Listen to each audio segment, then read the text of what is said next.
Pai, Filho e Espírito Santo. Amém. Ave Maria, cheia de graça, o Senhor é convosco. Bendita sois vós entre as mulheres, bendito é o fruto do vosso ventre, Jesus. Santa Maria, Mãe de Deus, rogai por nós, pecadores, agora e na hora de nossa morte. Amém. Nossa Senhora Imaculada Conceição, rogai por nós. Estamos reunidos no Pai, o Filho e o Espírito Santo. Amém. Como eu já disse, o tratado é dividido em 8 capítulos, mas a gente vai fazer uma introdução sobre duas coisas, sobre o que é uma devoção e o que é uma consagração. Precisa entender muito bem isso. Lá dentro do WhatsApp, lá eu botei lá para quem pudesse trazer o caderno, coisas para anotar, traz aqui para anotar, porque é importante. Às vezes é muita informação que a gente acaba perdendo uma coisa.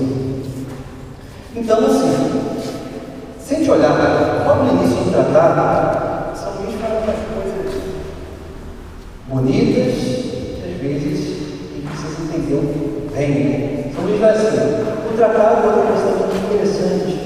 O tratado, se quando a gente pegar lá, quando você está vendo o WhatsApp lá na casa, aí tem lá o livro lá, vocês vão ver que ele é sempre dividido por parágrafo. Sempre no início de um parágrafo tem um número.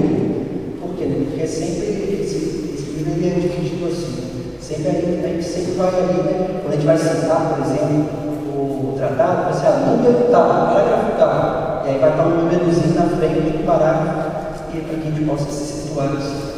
Então, no primeiro parágrafo do livro, diz assim: foi por intermédio da Santíssima Virgem Maria que Jesus veio ao mundo, e é também por meio dela que ele deve reinar no mundo. Olha só. Por ela, ele veio ao mundo, e por meio dela, ele deve reinar no mundo.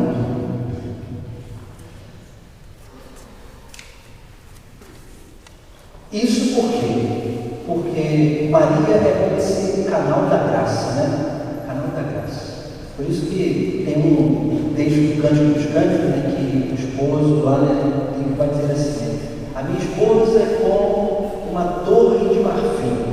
Ou então, a minha esposa é como a torre de Davi.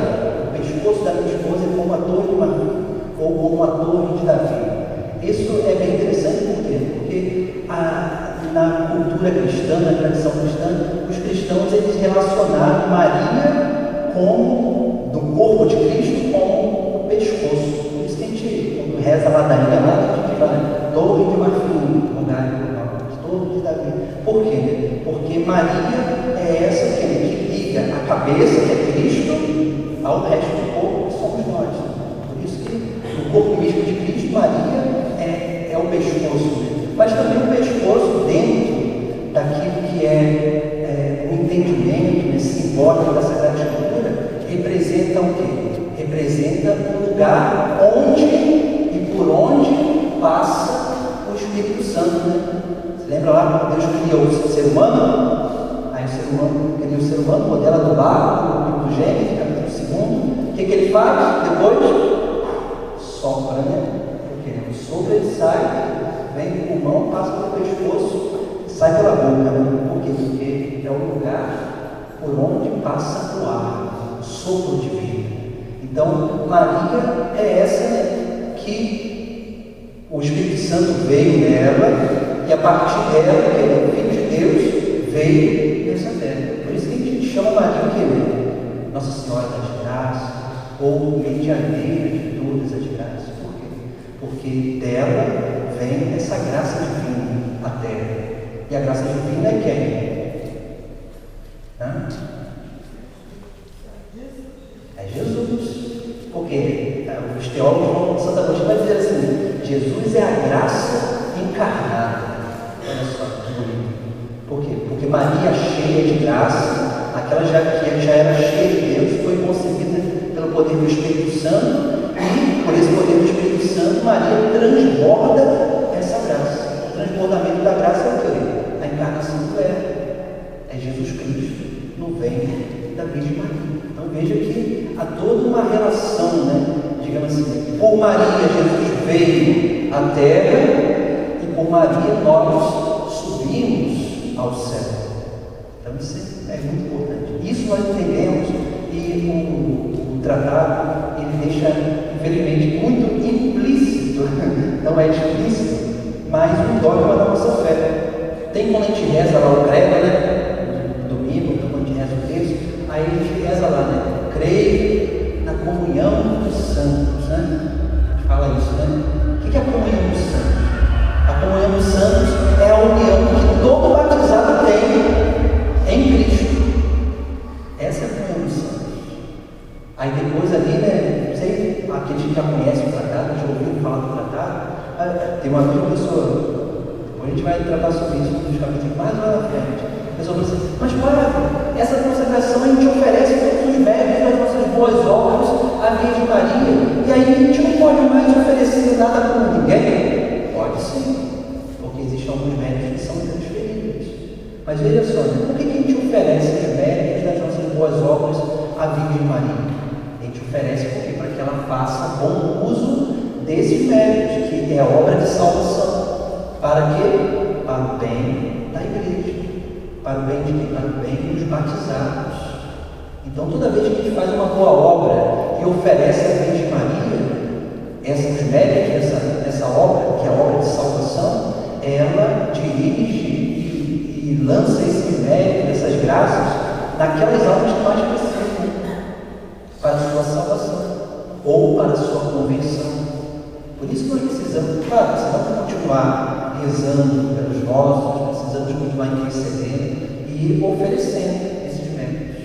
Porque existem alguns méritos que são intransferíveis. E aqueles que nós podemos transferir, nós entregamos à Virgem Maria para que ela faça melhor uso desses méritos. Porque adianta a gente oferecer um mérito por alguém que está totalmente fechado naquela graça? Não adianta nada, né? Porque a pessoa não, a gente vai fazer um monte de coisa e a pessoa está fechada. Mas quando a gente oferece a Virgem Maria aqueles méritos, aquelas boas obras, o que acontece? A gente oferece, Maria ela vai direcionar aquele mérito a quem está mais precisando naquele momento, e no momento certo ela devolverá, porque o amor é sempre recíproco. Ela vai devolver aqueles méritos para aqueles que nós amamos, para aqueles que nós desejamos a salvação, no momento em que essas pessoas estiverem abertas para receber e para fazer bom uso desse mérito como obra ou de conversão, de santificação, de salvação. Então veja que tudo tem a ver com a comunhão dos santos. Toda vez que a gente comunga, o que acontece? A gente se une um ao outro. Por isso que, se lembra lá aquela passagem que Jesus fala assim, né? Se tiverem oferecer a sua oferta diante do altar do Senhor e tiver algum problema com seu irmão, ou ele tiver consigo, vá lá, reconcilia primeiro com ele, depois oferta sua oferta no altar do Senhor.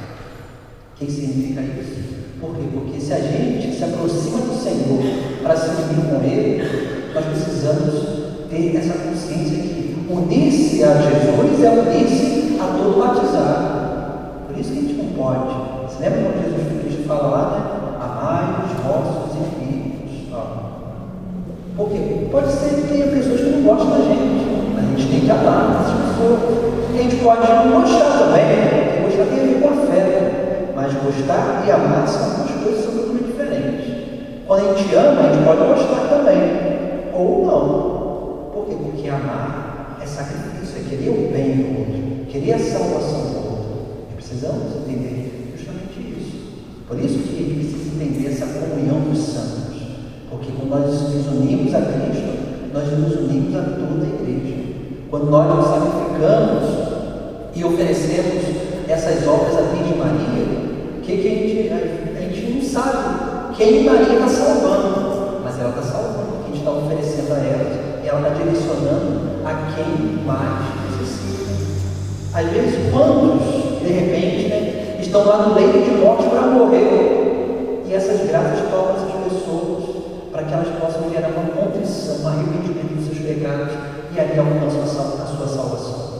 Nós não sabemos, mas eu tenho certeza que muitos são salvos assim, entendeu? Pela oração. Tem uma ejaculatória, né, que no final dela, aqui São Maximiano Maria Cooper aumentou um pouquinho ela, né? Ele fala assim, o final assim, rogai por nós que recorremos a vós, Maria considera ser pecado, assim?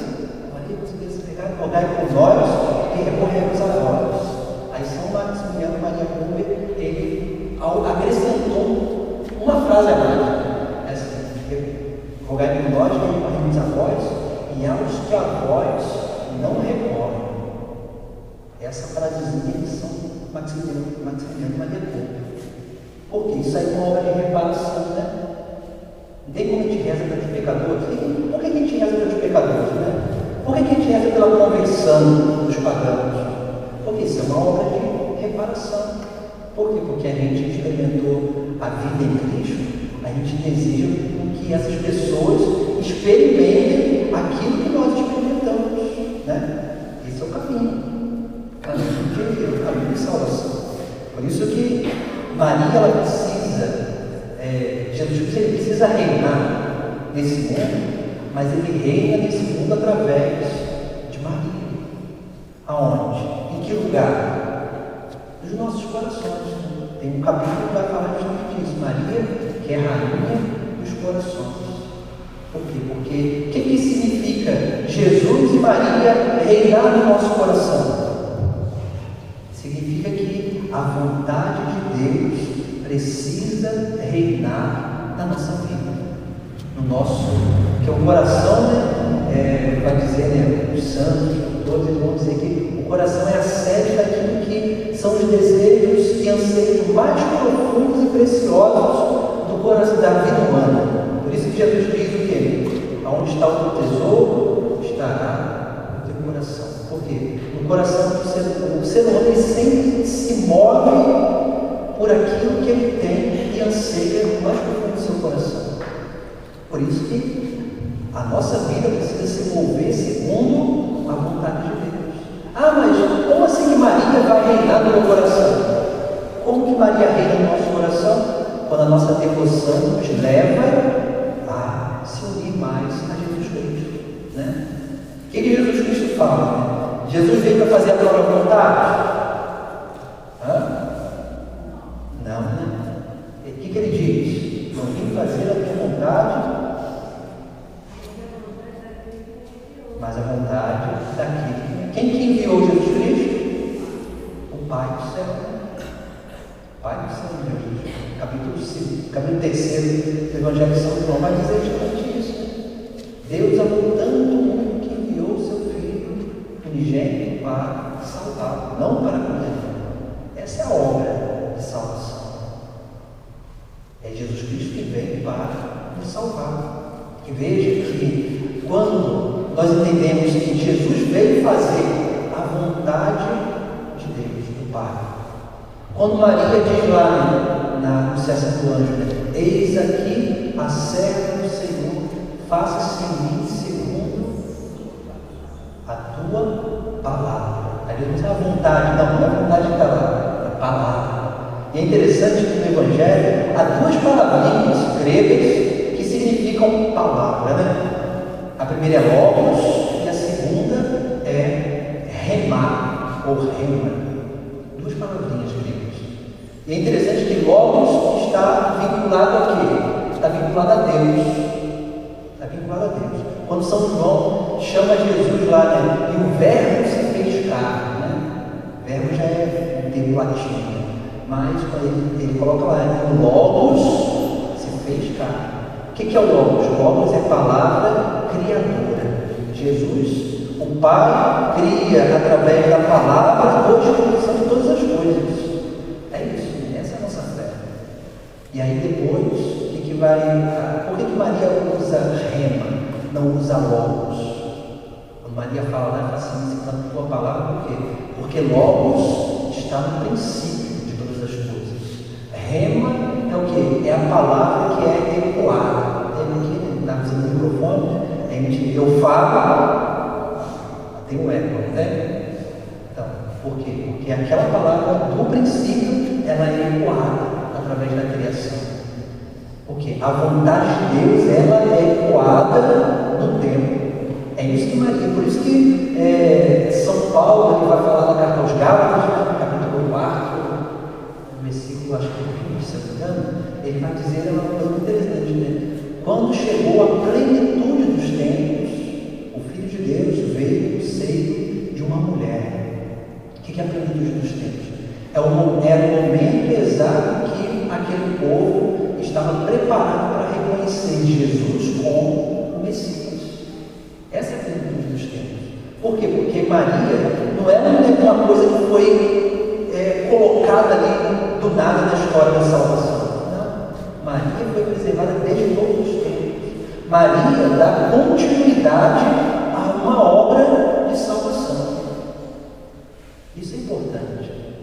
Por isso que, aí como os outros falam aí, mas ela é uma mulher qualquer. Não poderia ser uma mulher qualquer. E se não fosse ela, se fosse outra mulher? Nós teríamos uma devoção a essa outra mulher, da mesma forma que a gente tem aqui. Por quê? Porque não é uma mulher qualquer. É uma mulher escolhida desde toda a eternidade para o Filho de Deus vir a esse mundo. Isso é muito essencial.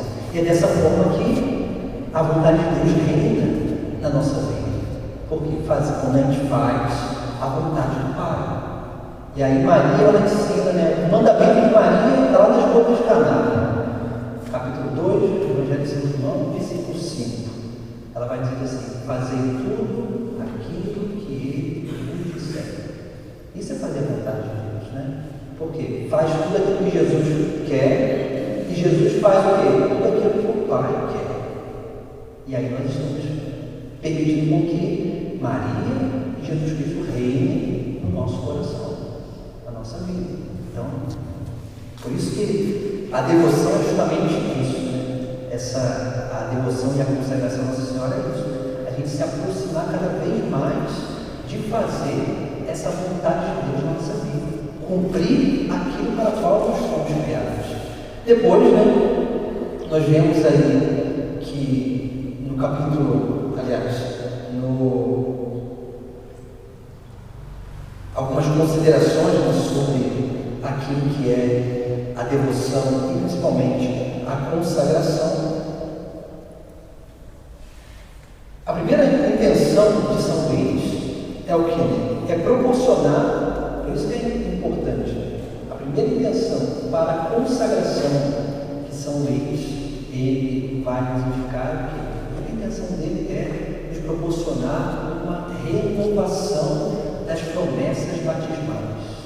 É isso. Não tem aquela renovação que a gente faz lá no Sábado Santo, Só que aqui faz a igreja inteira, Mas, assim, o que significa aquela renovação das promessas batismais? Se lembra mais ou menos o que a gente faz lá? A gente tem 3 atitudes, Aliás, 2 atitudes, e é claro, dentro no meio dessa existe uma terceira, mas 2 atitudes essenciais. A primeira é, alguém lembra? A primeira é a renúncia. Você lembra lá que a gente fala, renunciar o pecado, renunciar o demônio, renunciar o mundo, E aí depois que a gente renuncia os inimigos da salvação, a gente faz o quê? Crê, a gente professa a fé. 2 coisas. Porque não tem como professar a fé sem renunciar ao pecado. Sem renunciar ao pecado. Não quer dizer que a gente não peque mais, porque a gente é pecador, Quando a pessoa vem lá, mas qual é o seu pecado? Padre, não tem pecado não. Você é mentirosa, porque já tem, Porque São João diz que quem tem pecado é mentiroso, Então, quando a pessoa fala que não tem pecado, já tem que ir ao menos, Já é mentiroso. Então já pode confessar, já pode receber a absolvição. Mas, por quê? Porque a gente precisa entender justamente isso. A proposta de São Luís é a renovação da nossa vida cristã. É isso, não é nada mais diferente do que isso. É renovar para que a gente possa ter uma força através da consagração ao auxílio da Virgem Maria, para que a gente possa crescer mais ainda na nossa prática cristã. Por isso que a primeira intenção é a renovação das das promessas batismais. A segunda intenção é o quê? É viver uma vida cristã autêntica e equilibrada. O que significa o equilíbrio, né? Equilíbrio é uma coisa assim, estática. Não, né? Como que a gente faz para equilibrar? Primeiro, para que a gente consiga equilibrar, para entrar nesse equilíbrio, nós precisamos o quê? Ter algumas forças que nos jogam para um lado para o outro. Alguém já teve a experiência de andar numa corda bamba, ou então numa coisa assim, que a gente tem que ficar equilibrando, né? Fez essa experiência? Equilibrar isso. Por quê? Porque a gente precisa entender que a vida cristã é sempre uma vida onde nós estaremos sempre oscilando entre a falta e o excesso. Sempre. A nossa vida cristã, a vida humana em si é assim. A gente está sempre oscilando entre a falta e o excesso. A falta e o excesso. Assim, o que é a vida de santidade? A vida de santidade é quando nós entendemos essa oscilação da nossa vida e a gente consegue perceber quando a gente está faltando numa coisa, a gente reconhece e a gente vai lá e corrige aquilo. Quando a gente está excedendo, gerando excesso em uma outra coisa, a gente vai lá e corrige aquilo e a gente vai equilibrando. A vida cristã é como um andar na corda bamba, a gente está sempre para um lado e para o outro, sempre assim. E a gente precisa ter essa consciência, senão a gente vai cair sempre no rigorismo, no moralismo, no radicalismo, né? Que isso não leva ninguém a lugar nenhum. Só aumenta o quê? O orgulho, a vaidade, a soberba da gente. Quando a gente começa a achar que é melhor do que os outros, perigoso. Mas também a gente tem que ficar usando isso para dar desculpinha, né? Para continuar no erro, né? Isso é evidente que usa também. Mas a gente não é perfeito, né? A gente é pecador. Claro, mas uma coisa é ser pecador, outra coisa é permanecer no pecado. Né? Uma coisa é ter fragilidade, outra coisa é não mudar. Então é elas. Porque o que nos salva não é a nossa perfeição. Não é. É o nosso caminho de aperfeiçoamento.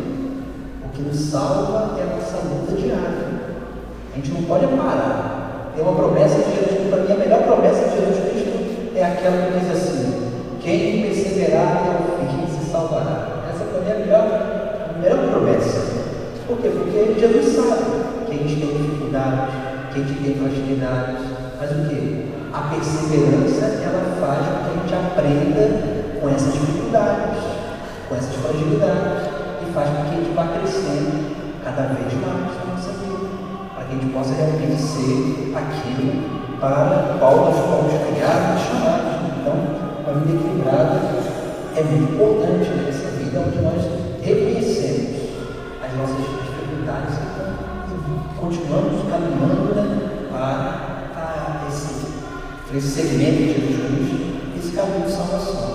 Outra coisa também, a terceira intenção do Luiz, é proporcionar um amor a Jesus Cristo por meio da Virgem Maria. Então, essa é uma grande intenção também do tratado, proporcionar um amor a Jesus Cristo por meio da Virgem Maria. Então, isso é essencial também para a nossa vida. Por quê? Porque se a gente... O que é amor, né? Essa semana eu falei bastante sobre isso. Até essa semana também. Porque quando a gente fala assim, Jesus, quando lá no capítulo 15, 16, ele vai dizer assim, São João, ele vai dizer lá, amai-vos uns aos outros como eu vos amei. Né? E qual é a forma de amar Jesus Cristo? A forma de amar Jesus Cristo é sempre o quê? Através do sacrifício. Né? Que quando a gente diz assim, eu te amo para alguém, ele está dizendo o quê? Traduzida essa frase, eu te amo, a gente poderia dizer assim, eu quero salvar você. Essa é a tradução da frase eu te amo, né? Por quê? Porque amor é salvação. Deus é amor, né? E Deus é salvação. Por isso nós precisamos ter essa consciência, né, na nossa vida que o nosso amor a Jesus Cristo precisa aumentar. E como que ele aumenta? Quando nós vamos praticando o nosso sacrifício diário. Então, nós vamos crescendo nessa capacidade de nos mortificar, de fazer penitência, de rezar. E quanto mais a gente vai aprendendo a se sacrificar, rezando, de se mortificar, mais nós vamos aprendendo a corresponder com o amor de Deus, que se sacrificou por cada um de nós. Então, a devoção, a verdadeira devoção e a consagração do Senhor nos propõe isso também, nos propõe esse aprofundamento nessa capacidade de amar a Jesus Cristo por meio da Virgem Maria. Perguntas até aí?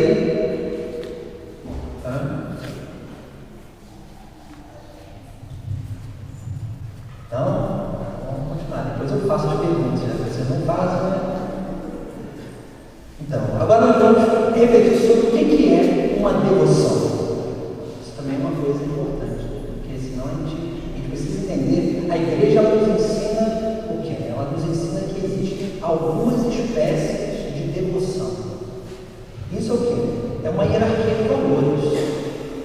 Porque a gente não pode ter a mesma devoção que a gente tem a Deus, a Nossa Senhora. Não pode, né? Não pode. A gente não pode ter a mesma devoção que a gente tem a Nossa Senhora a uma outra pessoa, ou até aos santos. Não. Por quê? Porque a devoção é o quê? A devoção, se a gente pegar a etimologia da palavra, a gente vai achar mais duas palavrinhas. Devoção significa o quê? Respeito e reverência. Respeito e reverência. Devoção é basicamente isso. Respeito e reverência. A gente pode ter devoção a uma pessoa que é digna, né? Por que a gente tem respeito e reverência a ela? Só que o termo, a gente colocou muita teologia e espiritualidade nesse termo, que parece que quando a gente fala assim, eu tenho devoção a uma pessoa, parece que a gente está falando que a gente está adorando ela. Né? Só que a gente precisa entender a diferenciação disso, né? Por quê? Porque dentro da devoção, a gente tem aí 4 graus de devoção. 4 graus de respeito e reverência. Que a gente usa os termos gregos. Quem fez isso foi São João Damasceno, que ele, na época lá, né, no século VIII, estava vendo um grande problema lá, né, sobre as imagens, né, como os outros criticam ainda. Vocês ficam pondo imagens, não sei o que, um montão de coisa, né? Isso aí, os problemas eles vão e voltam, né? Papa Francisco fala assim, né? As heresias são antigas e sempre novas, né? Elas vão e voltam. Por quê? Porque essa coisa aí de criticar a gente por usarem as imagens, isso já era lá no século VIII, já tinha esse problema.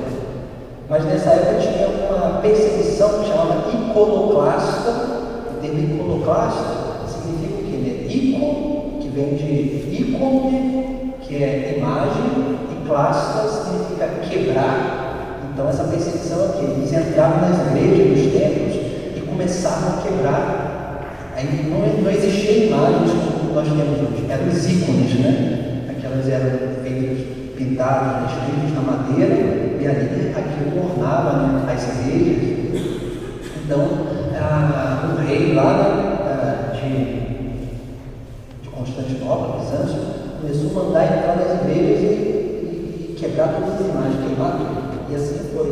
E aí depois São João Damasceno começou a combater essa heresia, e aí ele escreveu toda uma obra explicando que não está nenhum problema cultuar as imagens. E aí ele vai explicar, usando alguns termos, né? E aí ele vai explicar assim, né? Dentro da devoção existem esses graus de devoção. E aí ele vai falar sobre o que? A devoção que a gente dá a Deus, que seria o culto que a gente presta a Deus. Qual é o culto que a gente presta a Deus? Culto de latria, certo? O termo grego significa o quê? Adoração. Culto de adoração. Adoração somente a Deus. Depois existe a segunda espécie de culto, que é a reverência aos santos,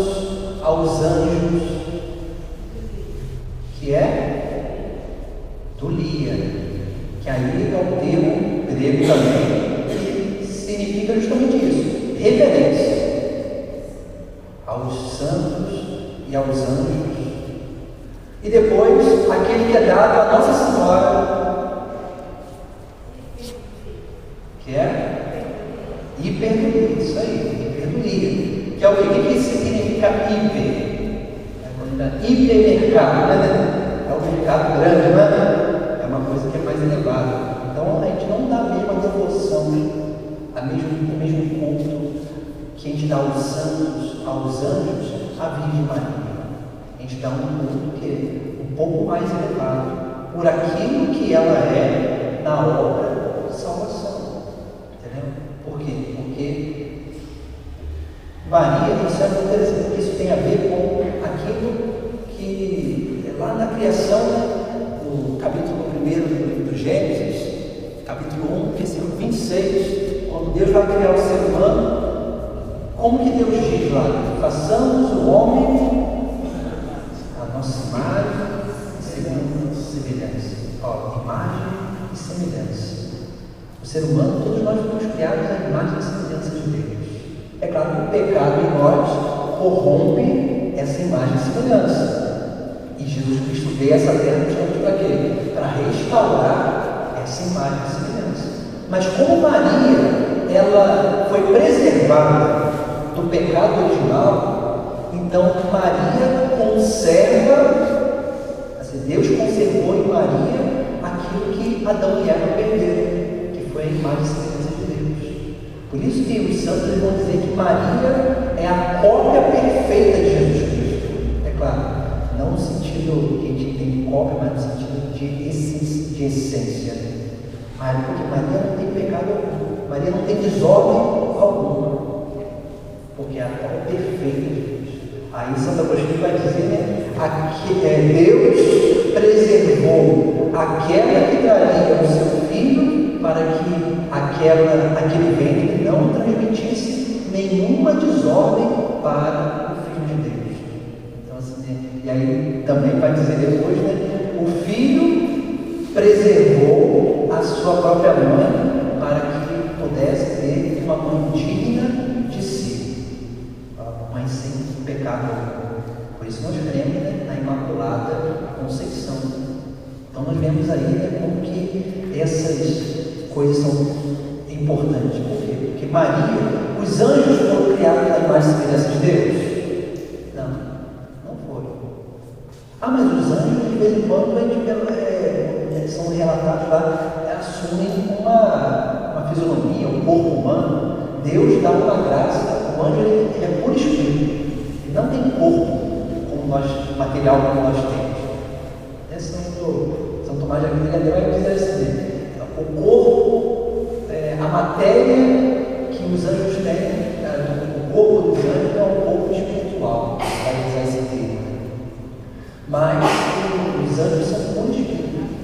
Por quê? Porque eles não são, a sua condição, né, a sua natureza é incorruptível.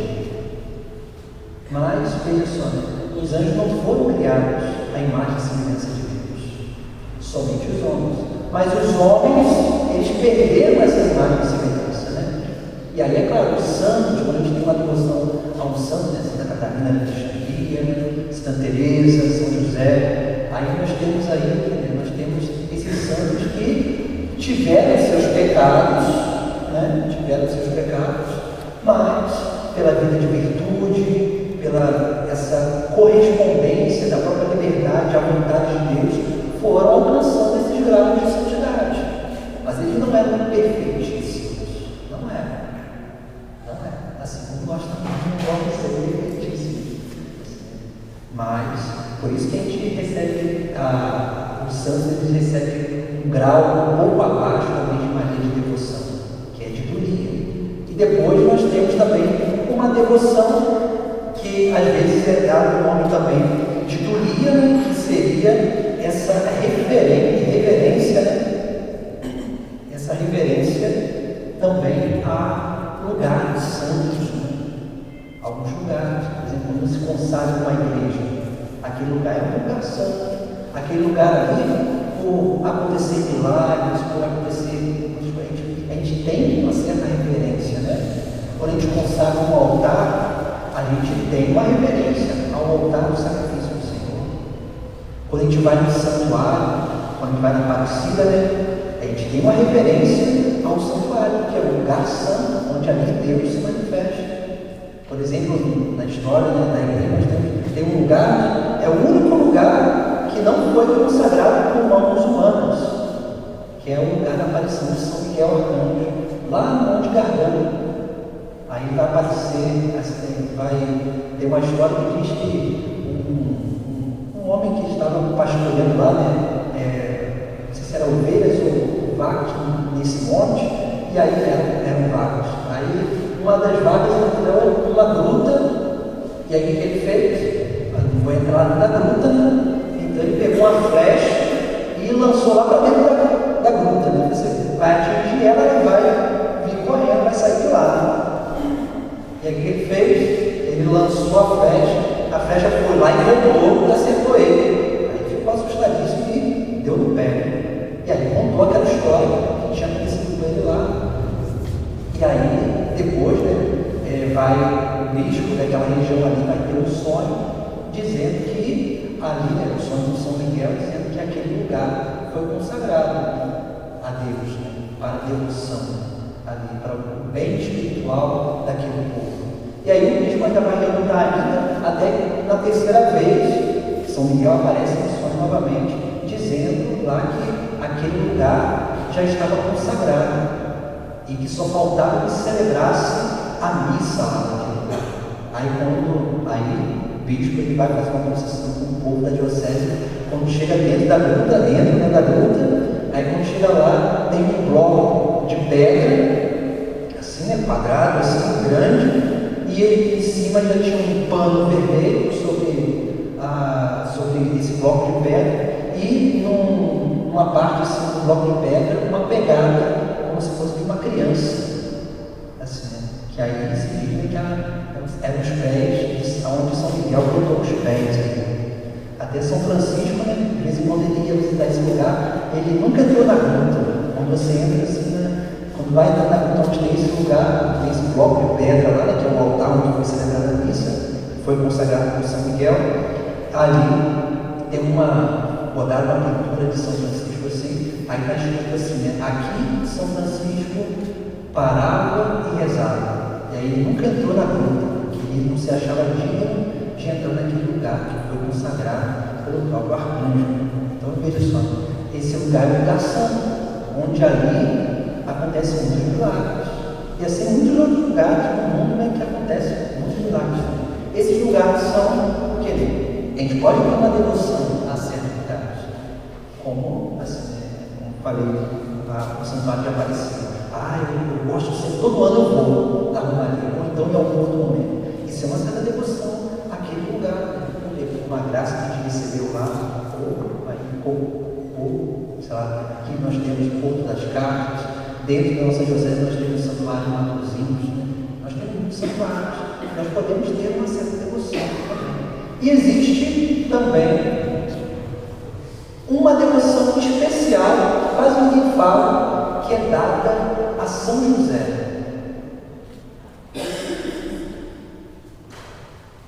Como? De São Miguel? É o Monte Gargano. É Monte Gargano, lá na Itália. É perto de São Giovanni Rotondo, onde morou o Padre Pio. Bem pertinho.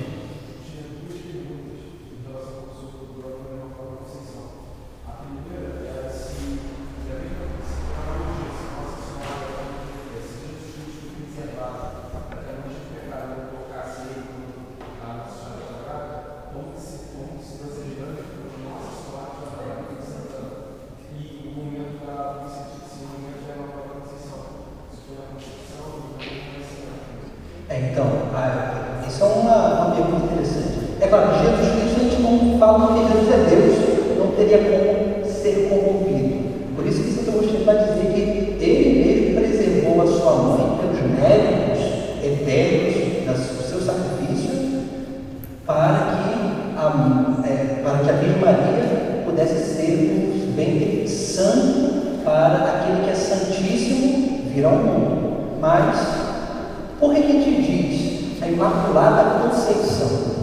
gente pegar São Bernardo, os grandes mariólogos da antiguidade, São Bernardo, São Tomás de Aquino, e pegar também São João Damasceno, que também foi um grande mariólogo, São Ildefonso de Toledo, se a gente pegar os escritos desses santos, nenhum deles vão falar de Imaculada Conceição.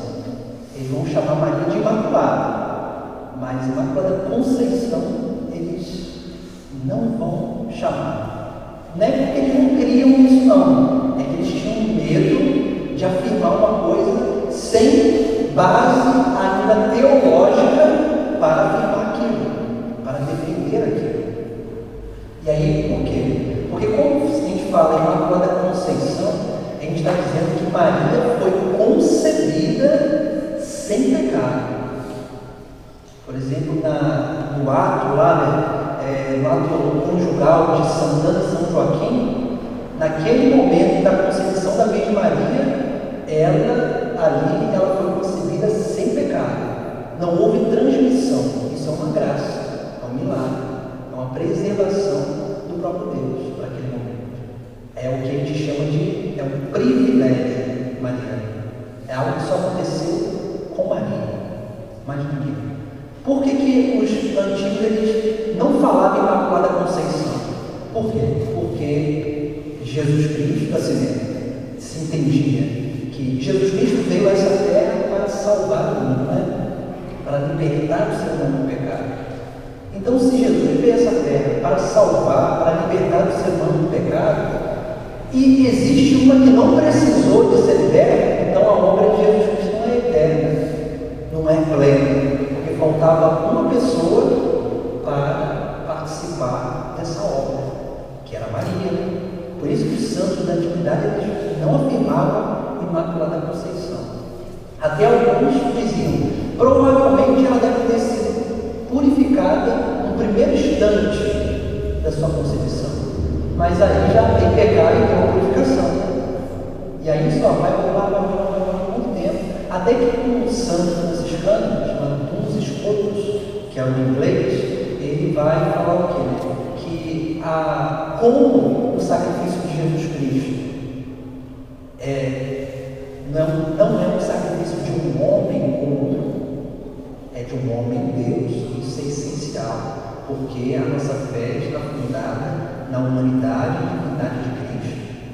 Porque o sacrifício de Jesus Cristo é um sacrifício de um homem Deus, e se ele é Deus, toda a obra que ele faz, esses méritos eles tocam o presente, o passado e o futuro.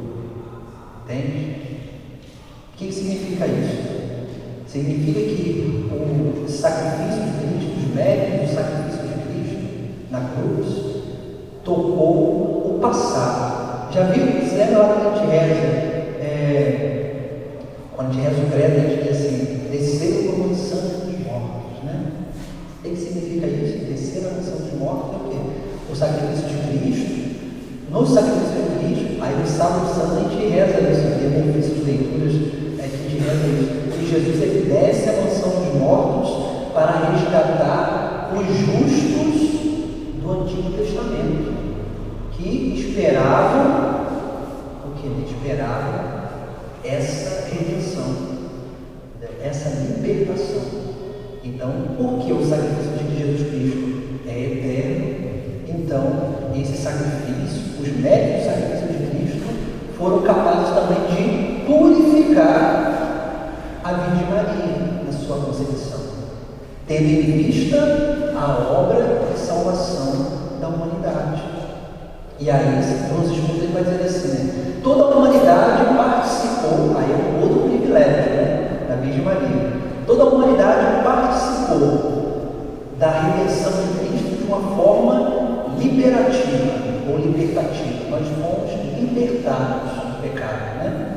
Fomos libertados do pecado. Por quê? Porque tínhamos pecado e Jesus Cristo nos libertou. E Maria participou dessa obra redentora de uma forma diferente. Aí Deus Espírito vai dizer o quê? Por esse sacrifício, esses méritos serem eternos, Maria também participou da obra redentora, mas não de uma forma libertativa, mas de uma forma preservativa. Ela foi preservada do pecado original.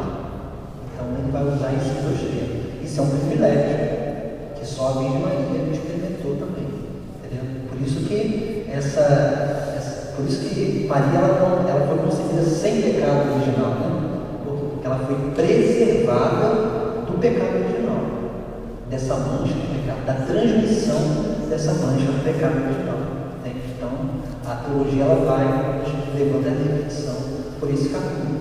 E aí, é claro, talvez no céu esses santos que tiveram medo antes de falar sobre a Imaculada Conceição, hoje louvam dos estudos por conta disso, porque ele deu a solução para essa verdade de fé. Porque desde a antiguidade já se chamava Maria o quê? Tem um termo grego que diz assim, é pan-hagia. Hagia é santo ou santa. E pan, panteísmo.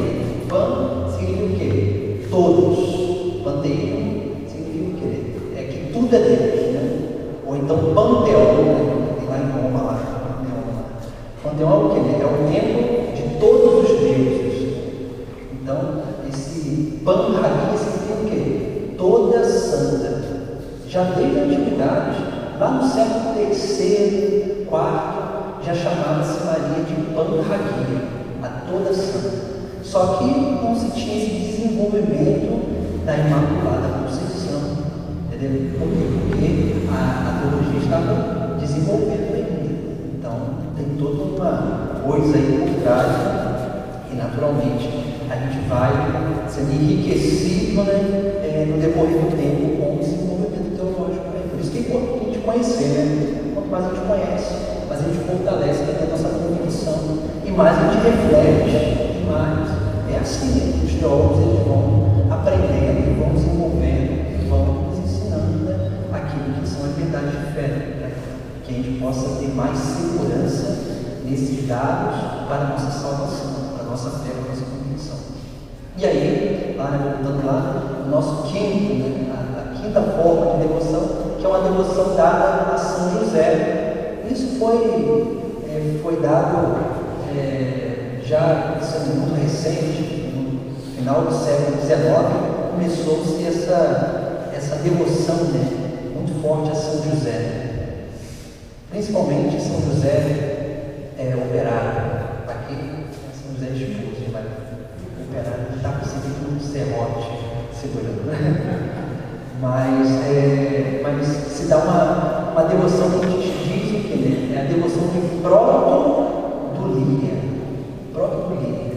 É uma devoção que a gente dá a São José, uma devoção específica. Né? Por quê? Porque ele foi o pai adotivo de Jesus Cristo. Ele chama dulia. Porque os lugares estão sempre vinculados aos santos. Só que, é claro, os santos eles estão à frente, porque o lugar ele é consagrado por conta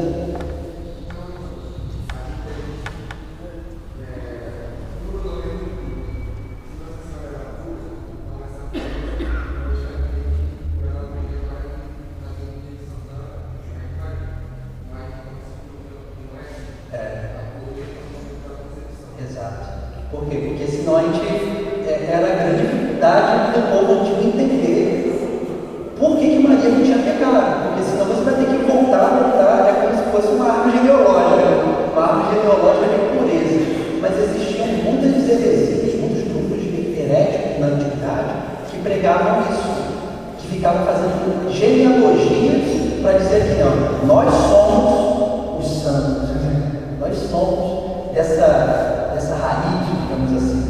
Então existia um isso na antiguidade. Mas aí, é claro, os teólogos eles iam sempre tentando corrigir essas coisas, né? Justamente isso. Por isso que é um privilégio. Por isso que o esposo ele ensinou isso, né? Maria experimentou a obra da redenção de uma forma preservativa, onde ela foi preservada do pecado original, da transmissão do pecado original. Então, isso é bem interessante. Mais perguntas? Não? Tá bom, vamos continuar.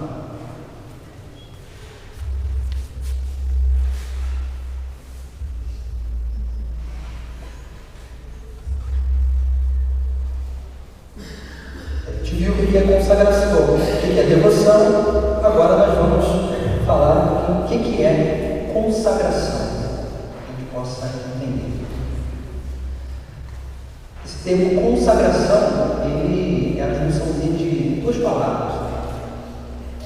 Com, ou cum, no latim, que é com, sagração ou sacro, com sacro, que significa sagrado. Então, toda consagração é o quê? É uma união ao sagrado. Isso é essencial.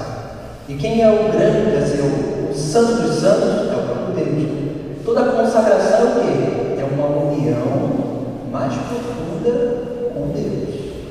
Por que a consagração é uma união profunda com Deus? Porque é um ato de liberdade, né? Assim, no batismo, a gente nos levaram lá, a gente recebeu o sagrado batismo, a gente não tinha liberdade naquela época. Por isso que a igreja, de uns tempos para cá, ela confere a crisma já na idade adulta, né? Por quê? Porque é um momento onde aquele ali que está recebendo o sacramento, ele decide por si mesmo, com a sua própria liberdade, que ele quer se unir mais profundamente a Cristo. A missão, assim, a vida e a missão de Cristo. Por isso que a igreja ela conserva a crisma. Porque o que é a crisma? Da onde veio o termo crisma? Alguém sabe? É um termo grande, tem um monte de palavra grega na nossa igreja. Um termo grego também. O que significa?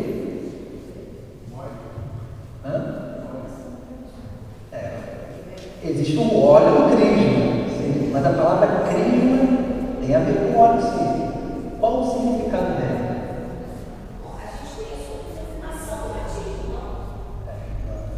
O significado do termo crisma significa unção. Unção. Na crisma a gente não é ungido com óleo, né? É justamente isso. Por isso que a gente, Cristo, esse termo Cristo vem de crisma. Por quê? Porque Jesus é o ungido do Pai, né? É isso. Igual o termo Cristo, né, já é uma tradução do termo Messias. Messias, que é hebraico, significa ungido também. Então, Messias e Cristo, por isso que algumas traduções nossas, né, dependendo do Evangelho de Mateus ou de Lucas, a gente vai encontrar, né, aí o termo Messias ou o termo Cristo. Mas significa a mesma coisa, ungido. Então veja só, quando a gente adentra, né, nesse mistério, né, de ser ungido para que ser consagrado para uma participação na vida e na missão de Cristo, isso é muito sério. Porque quando a gente faz isso com liberdade, eu quero participar da vida de Cristo e da sua missão. Por isso que a gente diz que é um sacramento de maturidade, né? Porque é um sacramento de unção, onde nós nos consagramos, onde nós fazemos essa dedicação voluntária a se unir à pessoa de Cristo. A consagração é exatamente isso, né? É claro, na nossa consagração à Nossa Senhora, a gente não vai ser ungido por nada, né? No máximo, a gente perde uma bênção, né? Mas por quê? Porque a gente reza uma fórmula para a consagração. No final do tratado, nós temos a fórmula da consagração. A gente reza a fórmula da consagração, porque a fórmula da consagração é o quê? É o ato de compromisso com Deus, através do meio da Virgem Maria. Então, a consagração é isso, é nos tornar um com o sagrado. Por quê? Porque a consagração ela não é um sacramento, né? Não é um sacramento. Ela é um sacramental. Sacramental.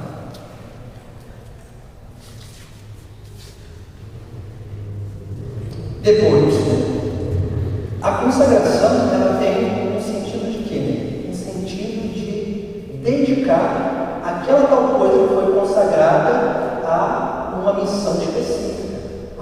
função específica.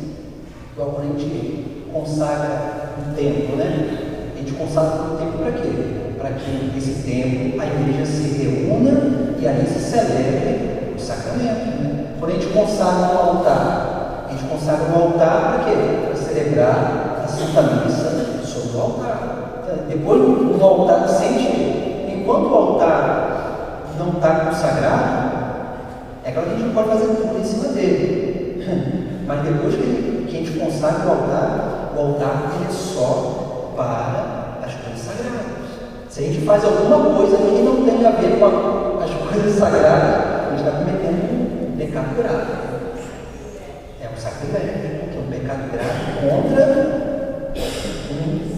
uma coisa sagrada que está unido ao próprio Deus. Por isso que na missa a gente diz o quê? Que o altar é Cristo. Né? Na missa, Cristo se manifesta de três formas. Ele se manifesta através do sacerdote, que celebra na pessoa de Cristo.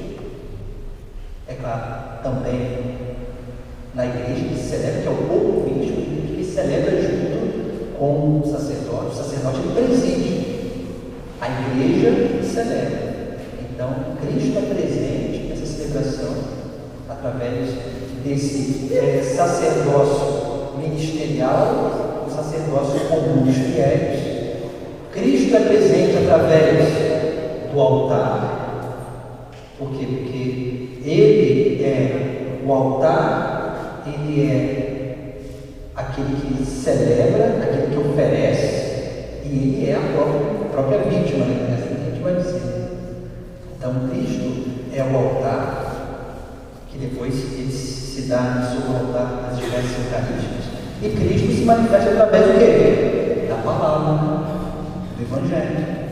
Por isso que a gente tem a missa é dividida em duas partes, né? A mesa da palavra e a mesa eucarística. Essas duas partes. E o quê? Que a igreja ela é a união entre essas duas mesas, né? Por quê? Porque a mesa da palavra ela toca qual parte da nossa condição humana. A gente pode dar uma cola para vocês. O ser humano, se pegar a Sagrada Escritura, né, a gente vai ver sempre Jesus falando isso, né? Falando sobre duas áreas da nossa vida: a nossa razão e o nosso coração. A mesa da palavra forma qual área da nossa vida? A consciência, a nossa razão, porque ela ilumina a nossa consciência com o conhecimento da palavra de Deus. E a Eucaristia, ela forma o nosso coração, porque aonde estiver o tesouro, estará o teu coração. Então, Cristo se dá essas duas formas, na mesa da palavra e na mesa eucarística. E nós nos alimentamos desse Cristo, ou pela palavra, ou pela Eucaristia, ou pela palavra e Eucaristia. E qual é a união da mesa da palavra e da mesa eucarística? A união perfeita dessas duas mesas. Alguém consegue intuir? Não. Aonde se manifesta a palavra e a Eucaristia de forma íntima?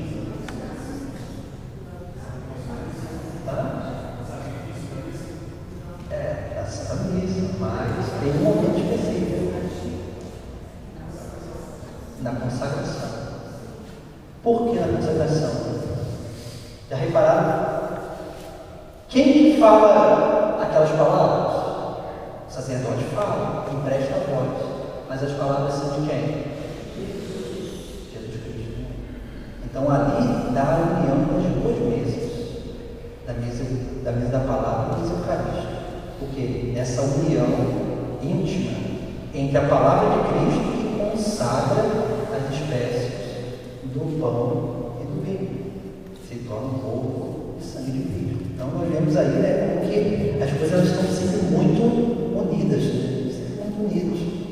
Isso é importante por quê? Porque tudo aquilo que é consagrado, ele é dedicado a uma função específica. Quando nós nos consagramos, nós fazemos o quê? Nós nos dedicamos a uma missão específica.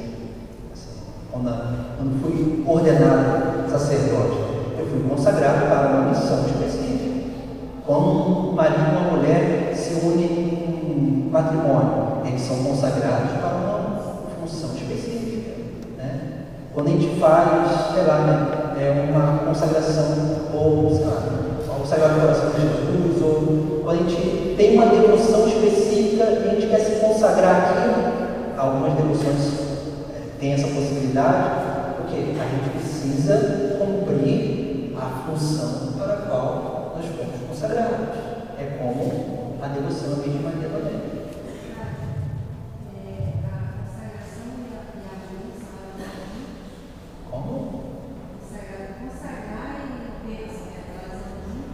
Sempre andando junto, né? A gente tem que entender porque o termo bênção, ele é muito genérico, né? Mas assim, toda consagração, ela necessita de uma bênção específica. O que é a bênção? A bênção é uma ratificação de Deus para aquele ato de liberdade. Então, toda consagração que a gente faz, por exemplo, quando a gente for fazer a consagração à Virgem Maria, depois a gente vai ler a fórmula e depois da fórmula a gente tem uma bênção sobre aqueles que, o quê? Primeiro a gente faz o nosso compromisso com Deus e diante do nosso compromisso com Deus, Deus faz o quê? Ratifica esse compromisso, entendeu? Então é assim. Então, na consagração tem uma bênção, entendeu? Tem uma bênção. Eles estão sempre unidos. Essas são duas coisas, mas estão sempre unidos, né? É sempre necessário. Não adianta a gente querer fazer uma consagração e a gente não é capaz de fazer aquela consagração. Por quê? Porque a gente pode até querer, a gente pode até ler a fórmula, mas a gente não está preparado, assim, né, preparado para fazer aquela consagração. Se a gente não é capaz de fazer aquela consagração, Deus sabe muito bem que a gente não é capaz. Então, essa consagração ela não vai ser ratificada. Não vai ser ratificado. É como lá, né, por exemplo, né, matrimônio, né? Quando existe um defeito ali, um defeito dentro daquela relação, daqueles noivos ali, ou pode ter imaturidade, ou pode ter pessoa, pode ter um monte de coisa. Existe um defeito nessa união. Aí eles vão lá, faz a celebração do matrimônio e tudo. E aí depois o que acontece? Depois separa, né? Geralmente quando separa assim, geralmente é imaturidade ou tem alguns outros defeitos. Né? O que aconteceu ali? Por que a igreja diz que é nulo? O que significa nulo? A gente fala assim, a igreja anulou meu casamento. Não, a igreja não anula o casamento de ninguém. A igreja reconhece que nunca existiu. É isso. Aí ela vai estudar o caso. E aí realmente se houve imaturidade, se houve qualquer outra coisa lá, que são os defeitos, né, para Deus ratificar uma união, aí a igreja declarou esse casamento. Aquilo que foi feito foi um teatro, nunca existiu. Por quê? Porque essas pessoas elas não eram capazes de assumir o compromisso diante de Deus. E se a pessoa não é capaz de assumir o compromisso diante de Deus, não ratifica. Alguém, o padre pode até dar a bênção, mas a bênção não pega. É mais ou menos assim, não pega. Por quê? Porque existe um defeito ali. Por isso que é importante o crescimento e a maturidade, que possa viver bem a nossa condição, né, de entrega a Deus. Depois, já que a consagração esse estar unido ao sagrado, essa dedicação da nossa vida a uma missão específica, nós temos 4 pontinhos aí bem importantes. O primeiro, a consagração, ele é um auxílio no caminho de santidade. Então, assim, aí você vai dizer, opa, depois que eu fiz a consagração, não vê isso. Rapaz, depois que eu fiz a consagração ficou tão difícil as coisas. Um cara a gente reclama, né? Por que fica difícil? Fica difícil porque Deus nos deixa de lado? Não, porque agora nós recebemos uma força, uma graça especial para resistir mais. Por que fica difícil? Porque quando a gente se dedica a uma obra de salvação, Deus ele nos dá a oportunidade de salvar almas. Às vezes ele vem a dificuldade para que a gente possa resistir, para que a gente possa sacrificar, para que a gente possa oferecer. Porque quanto mais esforço a gente faz, mais a gente permite com que a graça divina haja na nossa vida e mais aquilo que a gente faz tem méritos diante de Deus. E mais a gente salva.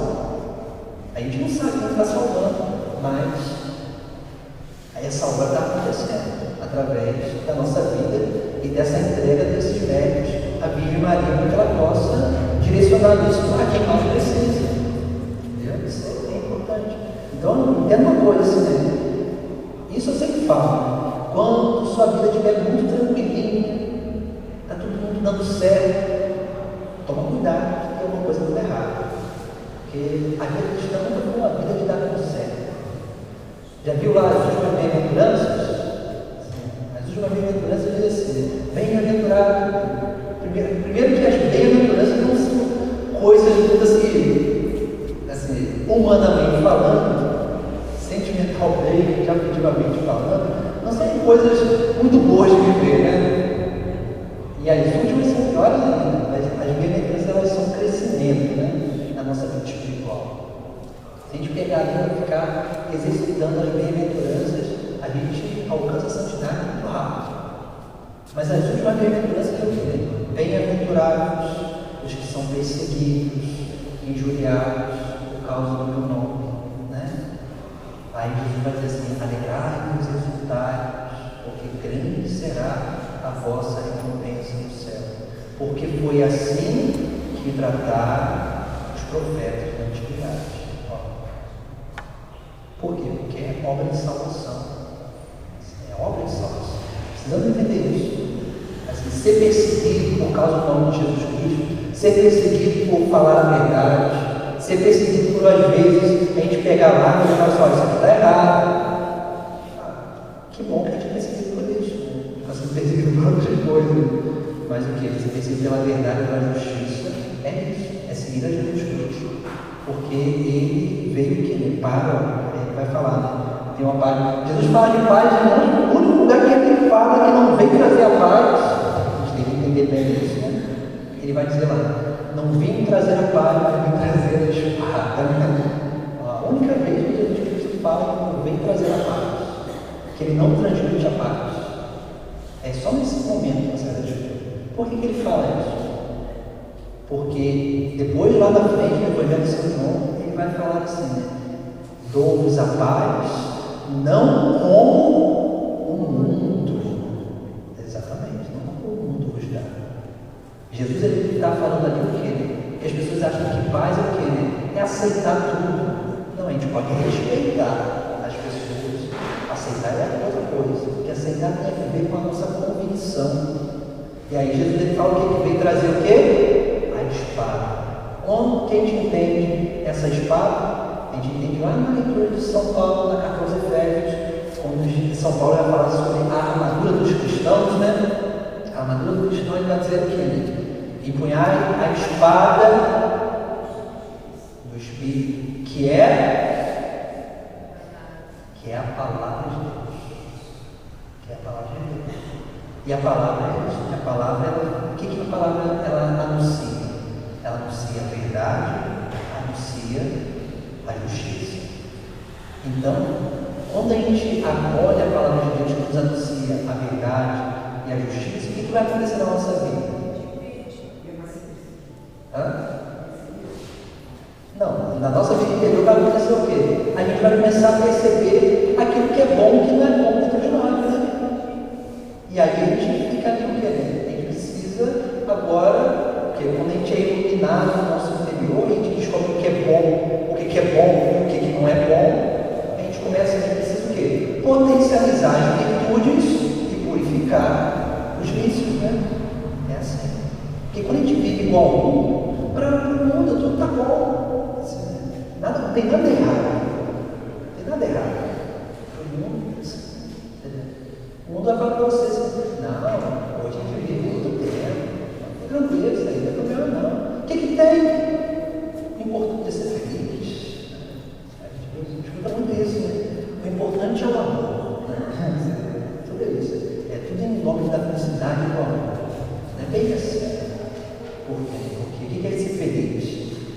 felicidade e participação da felicidade eterna já nessa terra. Amar é o quê? Amar é aprender a sacrificar-se pelo outro. Então, quando a gente não participa da felicidade eterna nessa terra, o que a gente fica buscando? A gente busca prazeres, né? Felicidades momentâneas. Quando a gente não aprende a sacrificar, a gente nunca aprende a amar o próximo. A gente sempre vai querer se aproveitar do próximo. A gente, infelizmente, é assim, o ser humano é assim. Se a gente não aprende a se sacrificar, a amar verdadeiramente. Por isso que a palavra de Deus, ela traz uma divisão. Não uma divisão de uma vida dividida, não. Ela traz uma divisão que ela ilumina para mostrar o quê? Que existe luz e trevas dentro de nós. E a gente precisa cuidar disso, para que a gente possa viver bem, para que a gente possa ser um dom de Deus para o nosso próximo também. Então, isso é sempre muito importante. Então, essa primeira coisa é o quê? A consagração é um auxílio no caminho de santidade. A segunda coisa, a consagração nos torna um com aquele ao qual nós nos consagramos. Quando nós nos consagramos a Jesus Cristo por meio de Maria, olha, isso é importante também. A consagração, aí fazer a consagração a Nossa Senhora. Né? Comumente a gente fala assim, né? Mas a consagração é a Jesus Cristo por Maria. A Jesus Cristo por Maria. Então, quando nós nos consagramos a Jesus Cristo por Maria, nós nos tornamos um com Ele. Todo cristão, diz que a consagração é isso, é a renovação dos promessas batismais. Porque todo cristão se torna um com o próprio Cristo. Então, aonde a gente está, a gente é sinal de Cristo para o nosso próximo. Aonde a gente vai, as pessoas elas precisam perceber a presença de Jesus Cristo na nossa vida. Né? Precisa. Então, isso são coisas que são importantes para a nossa consciência. A terceira coisa, a consagração nos torna cada vez mais instrumentos de Deus para a salvação das almas. Nós nos tornamos cada vez mais instrumentos. E o instrumento ele tem vida própria, ele faz as coisas por si só? Não. O instrumento ele precisa ser usado por alguém. Então, quando a gente se torna instrumento de Deus, a gente se torna dócil ao Espírito Santo para nos conduzir a fazer a vontade de Deus. Então, isso é muito bonito também dentro da nossa vida. Assim, a gente permite ser conduzido pelo Espírito Santo. E aí os dons do Espírito Santo, né, eles tocam, né, a nossa consciência e o nosso coração. Pegar lá, alguns dons eles têm a ver com a nossa cabeça, né? Com a nossa capacidade racional, com a nossa alma. E outros dons têm a ver com o nosso coração. Que fala, né, quando tem a celebração da Crisma, né? Celebração da Crisma, aí a gente fala dos 7 dons do Espírito Santo, né? Onde que estão os dons do Espírito Santo? Qual livro? Ó, quem. Está no catecismo. E qual o livro da Bíblia?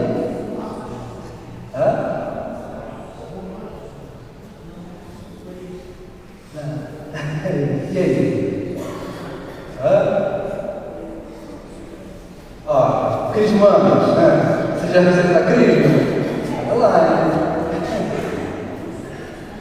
Ó, dever de casa. Vou dar uma foto para vocês. Isaías, capítulo 11. Isaías, capítulo 11, versículos de 1 ao seguinte. Vai falar sobre a raiz de Jessé, que vai ter uma profecia sobre o Messias. Mas ali só tem 6 dons do Espírito Santo, não tem 7. Tá? A passagem de Isaías, capítulo 11, versículo do 1 ao seguinte. Aí vai falar sobre o Messias, aí depois vai falar sobre os dons do Espírito Santo. Está no livro de Isaías, né?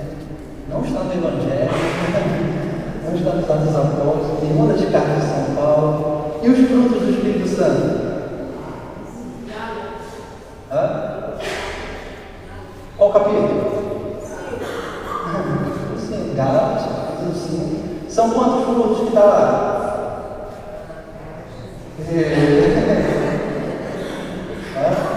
No catecismo está lá 12 frutos do Espírito Santo, mas São Paulo, ele coloca só 9 frutos do Espírito Santo.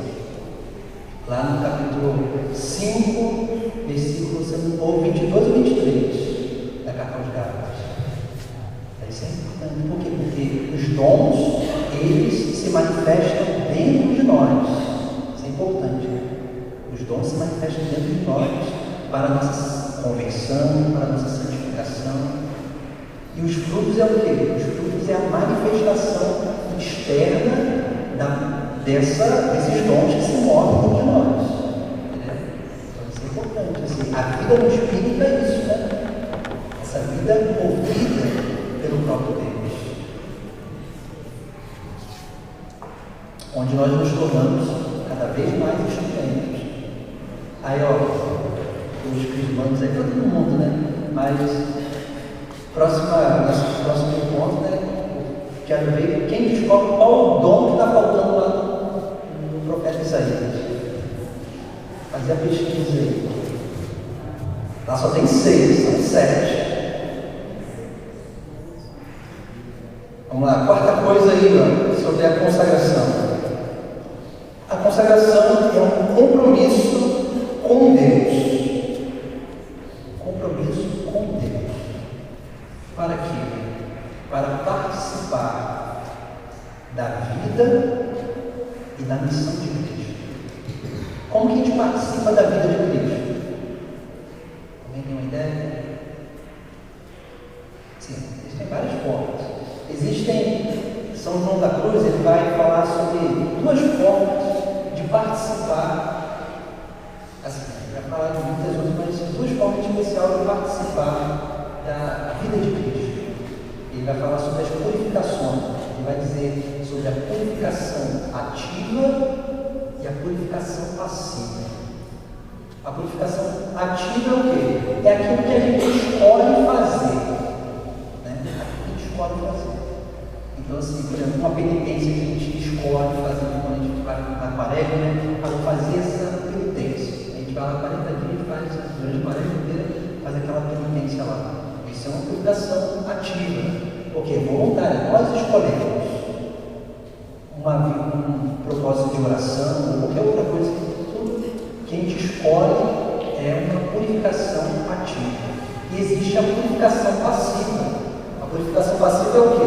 É aquilo que Deus oferece para a gente. Essa é mais difícil de aceitar, que às vezes Deus oferece algumas coisas e às vezes não está tão preparado assim. E a gente acaba reclamando, murmurando, Senhor, por que está acontecendo isso? Né? Deus está oferecendo uma oportunidade. Né? Mas aí nós precisamos entender o quê? Participar da vida de Jesus Cristo é participar o quê?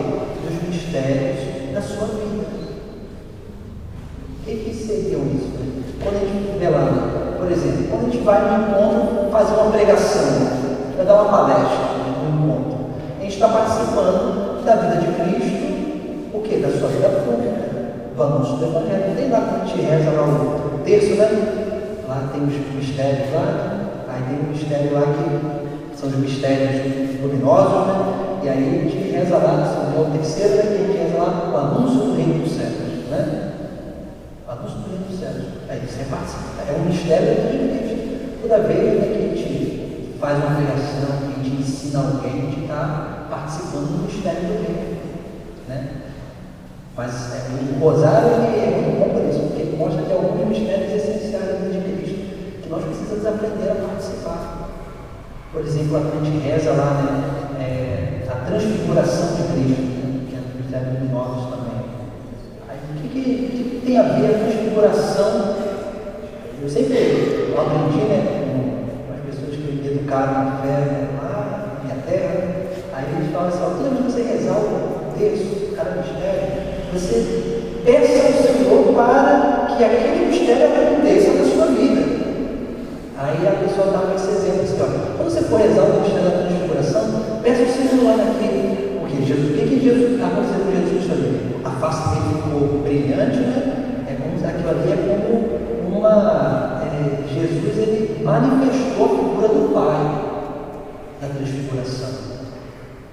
aqueles seus discípulos. Antecipou para eles aquilo que é a contemplação de Deus face a face no céu. Então, essa pessoa me ensinava assim: quando você for rezar um mistério da transfiguração, peça ao Senhor assim: Senhor, que ao ver a minha face, que ao ver a minha vida, possam ver a tua vida. Esse é o mistério da transfiguração da nossa vida. Por exemplo, o mistério do nascimento de Jesus Cristo. A gente reza lá, assim, de perto: Senhor, que o Senhor possa nascer cada vez mais na minha vida, para que eu possa ser esse sinal de Deus para o mundo, sinal da sua presença para o mundo, permitir que Deus nasça. Então, a gente vai usando o quê? Esses mistérios, essas participações do mistério, para que a gente possa assimilar essa participação na vida do próprio Cristo. Mas também, por exemplo, quando a gente está sofrendo, tem uma dificuldade, né? A gente tem uma dificuldade, porque a gente, em vez de murmurar, a gente fala: Senhor, me ajuda a me unir à sua paixão, ao seu sofrimento também, para que eu possa superar. E a gente precisa, que é assim, quando a gente se alegra, a gente participa da alegria de Cristo. Quando a gente se entristece, a gente participa da tristeza de Cristo. É assim, a vida de participação nos mistérios da vida de Cristo. Isso é essencial para a nossa vida. Isso também é importante para cada um de nós, porque muitas vezes as pessoas elas não perseveram na igreja por causa de quê? Porque elas não conseguem se encontrar em nenhuma espiritualidade. Isso é perigoso. Por quê? Porque se a gente pegar bem, o que a vida cristã é uma vida de espiritualidade. São Paulo ele não fala muito de espiritualidade, ele fala mais de carisma, né? A primeira carta de São Paulo aos Coríntios, no capítulo 12, ele vai falar dos carismas. Mas o que é espiritualidade e carisma? A nossa vida é composta dessas duas coisas. Espiritualidade é o quê? É a relação nossa com Deus, é uma relação vertical. E carisma é uma relação horizontal, nossa com o próximo. Na espiritualidade a gente se alimenta de Deus, né? A gente se alimenta de Deus, é a nossa relação com Deus, a gente se alimenta dele. No carisma, a gente alimenta o nosso próximo de Deus, através dos nossos dons, através do nosso serviço, né? Através daquilo que a gente, do nosso serviço para a salvação das almas. Então, quando a gente fala de participar da vida de Cristo, é justamente isso, né? Essa capacidade que nós recebemos dele mesmo, de se relacionar nessa relação vertical, essa participação do céu já nessa terra. Todo cristão já vive nessa terra uma vida eterna começada, né? Mas sem missão a gente não alimenta também a nossa espiritualidade, porque a vida cristã é a vida de espiritualidade e carisma, participação da vida, mas também participação da missão de Cristo nessa terra, de salvar almas, né? Por isso que a gente tem que administrar bem a obra de Deus, né? Porque toda vez que a gente começa a tomar conta da obra de Deus, essa obra não mais salva almas, né? Não salva mais almas. Por quê? Porque a gente não deixa com que o Espírito Santo conduza, a gente não deixa com que a obra de Deus se manifeste nessa obra da salvação das almas. Por isso que a gente precisa estar sempre refletindo, percebendo e vendo a nossa vida, para que a gente possa sempre ser dócil à obra da graça, para que a gente possa participar da vida e da missão de Jesus Cristo. Assim é a nossa vida. Por isso que é importante a gente estar sempre inserido numa pastoral, a gente se colocar a serviço para ajudar um ao outro, a gente sempre está colocando os nossos dons, que são os dons de Deus em nós, a serviço do nosso próximo. Por quê? Porque a consagração é justamente isso, né? A consagração é essa união a Deus para que nós possamos ser o quê? Esse alimento de Deus para o nosso próximo. Se a gente pegar uma das passagens da multiplicação dos pães, Jesus, aí vamos falar lá, né? Mas a gente só tem aqui 5 pães e 2 peixes, a gente não tem o suficiente para vamos pedir essa multidão aí. Aí Jesus fala o quê? Fala para que a gente peça para que aquela multidão sentasse, e Jesus vai dizer assim, né? Dai vós mesmos de comer. O que significa isso? Nós somos esses que precisamos reconhecer que nós temos esse pão vivo que é Cristo, que precisa ser dado de alimento para o nosso próximo. Por isso nós precisamos nos colocar mais a serviço. Claro, não é fazer também o que a gente quer. Se fosse por mim também, eu nunca pensei em ser padre na minha vida, mas Deus chama. E a gente vai vencendo as nossas limitações. Assim está cada um de nós, né? Cada um tem um dom. Às vezes Deus vai nos pedir uma coisa que para a gente vai ser muito difícil. Mas se Ele chama, Ele capacita. Essa é a certeza que a gente tem. Ah, mas eu vou lá, fiz um negócio. Ah, não saiu bom. Não importa. Se você achou que não saiu bom, melhora na próxima. Mas Deus usa de qualquer coisa. Às vezes a pessoa vai lá, dá uma palestra, ela achou que foi horrível. E foi a pequena palestra que tocou a vida das pessoas. A gente não sabe. Ou então a gente vai lá, prepara, faz aquele negócio, faz todo mundo chorar, né? Porque a gente quer fazer todo mundo chorar, a gente quer falar coisas bonitas, e aí o que acontece? Ninguém se converte, sabe por quê? Porque ele tinha muito mais autossuficiência do que a obra do Espírito Santo. Precisa ter esse cuidado. É claro que, como está lá na bandeira do Brasil, é ordem e progresso. A gente precisa se preparar para dar uma palestra, para passar uma formação, para que a gente possa servir. A gente precisa se preparar. Por quê? Porque a gente se torna dócil. Se preparar é o quê? Amolar o instrumento para que o Espírito Santo possa usar para ele esse instrumento, né? É assim. Porque também se a gente não se prepara, a gente chega lá e a gente mais é tocado o Espírito Santo que ajuda. É claro, às vezes também, de vez em quando alguém nos bota uma furada também, né? Pô, vai lá, faz isso aí para mim. Aí você, meu Deus do céu, aí você vai lá, faz, e a coisa dá certo. E depois você vê realmente foi a graça de Deus. Assim, mas cada circunstância é uma circunstância também, né? Mas para dizer o quê? Que toda a dedicação, toda a consagração é isso, né? É uma união a Jesus Cristo, para que nós possamos participar da vida dele, participar da missão dele. Tudo isso nos ensina e nos ajuda, por exemplo, a viver melhor, né? A Santa Missa também. A viver com mais devoção, com mais interioridade, a entender que cada coisa ali, né, representa, o que cada coisa significa, porque tudo tem significado. Às vezes a gente não sabe, né? Mas tudo tem significado. Mas por quê? Porque depende da gente se esforçar também de ir ao encontro do Senhor, para conhecê-lo, para aprofundar, e tudo isso é importante na nossa vida. Perguntas?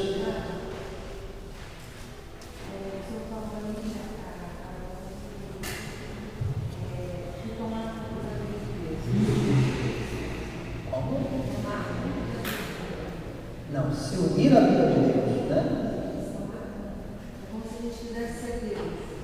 Ah, sim, não. Tomar conta da obra de Deus. Da obra de Deus. Isso às vezes acontece muito, né? Assim, né? Por exemplo, um movimento que às vezes ele se fecha tanto que não deixa ninguém entrar. Assim, a gente já viu muitos movimentos começarem a acabar. Já viu? Assim, vocês estão muito mais tempo da palavra do que eu. Mas na minha palavra de origem eu vi muitos movimentos começarem e acabarem. Na minha época de juventude, por exemplo, eu já vi movimentos que começaram e por rebeldia depois se tornaram uma igreja protestante. Por quê? Porque em Teresópolis mesmo, eu passei uma paróquia lá, não foi na minha época, mas um tempo antes, tinha um grupo lá muito fervoroso, e aí o grupo lá se revoltou com um padre lá, porque o padre tinha indicado fazer alguma coisa. Aí o grupo inteiro saiu e abriu uma igreja protestante lá. Assim, essas pessoas, elas seguiam a Deus, seguiam a sua própria vontade. Aquilo era uma obra de Deus, talvez no início era uma obra de Deus, mas deixou de ser obra de Deus para se tornar obra humana. Esse é o problema. Quando a gente toma conta das coisas de Deus, a gente fecha a porta para que Deus age naquela obra. Isso é muito perigoso. Por quê? Porque a igreja é conduzida pelo Espírito Santo. A igreja é conduzidas pela graça de Deus. Essa é a nossa certeza. Essa é a nossa certeza. Então, assim, a gente vê aí na internet. Hoje eu vendo alguma coisa lá na internet lá, aí estava procurando um negócio lá para ver, vou falar que senão eu vou ficar mas aí eu estava procurando um negócio, aí veio lá assim, aí tinha assim, né, na frente do vídeo assim, por que que, assim, né, o porquê que o Papa Francisco não é o verdadeiro Papa? Aí tá, né? Aí você vê que são pessoas dentro da igreja falando mal da igreja, né? Geralmente são pessoas que não conhecem a igreja. São pessoas que acham que são donos da verdade, e acabam corrompendo a consciência de muita gente, porque muita gente vai atrás dessas pessoas. Então, quando a gente escuta alguém falando mal da igreja, mal do Papa, mal do bispo, mal um do outro, você já pode duvidar da intenção daquela pessoa. Por quê? Porque a igreja é sinal de unidade, né? Quando a gente quer exortar alguém, a gente chama aquela pessoa, a gente vai lá e olha, isso aqui precisa ser mudado. O caminho não é por aqui, o caminho é dessa outra forma. A gente vai com caridade, a gente vai lá e exorta. Mas quando a gente quer ser dono da verdade, quando a gente toma conta das coisas, a gente não deixa de Deus agir. Isso não pode acontecer com qualquer um da gente, qualquer um de nós. É só a gente descuidar da nossa vida de oração, da nossa unidade com Deus, a gente vai querer fazer a nossa vontade. E aí, quando a gente faz a nossa vontade, a gente não deixa que a vontade de Deus se manifeste, que o Espírito Santo nos conduza. Esse é um perigo que a gente pode, que a gente está sempre, é sempre uma linha tênue, né, entre os excessos e as faltas. É sempre. E a gente precisa estar sempre atento para ser obediente à igreja, para permanecer na verdade. Às vezes também pode ser que alguém, eu posso, uma hora ou outra, me enganar, mas vamos por aqui. E aí eu posso estar enganado naquela coisa ali, e uma pessoa pode dizer, isso aqui não está certo, e vir me chamar a atenção, exortar. E é importante isso, né? Por quê? Porque é caridade. Porque às vezes a gente quer o quê? Deixa pra lá. Assim, né? Aquela coisa, deixa se ferrar sozinho. Assim, a gente é um pouco assim também, muito indiferente. Né? Aí depois a pessoa cai e a gente fica apontando o dedo, criticando. Não, a gente precisa ajudar, a gente precisa mostrar o caminho certo. A gente precisa exortar. A gente precisa ensinar o que a igreja ensina. Né?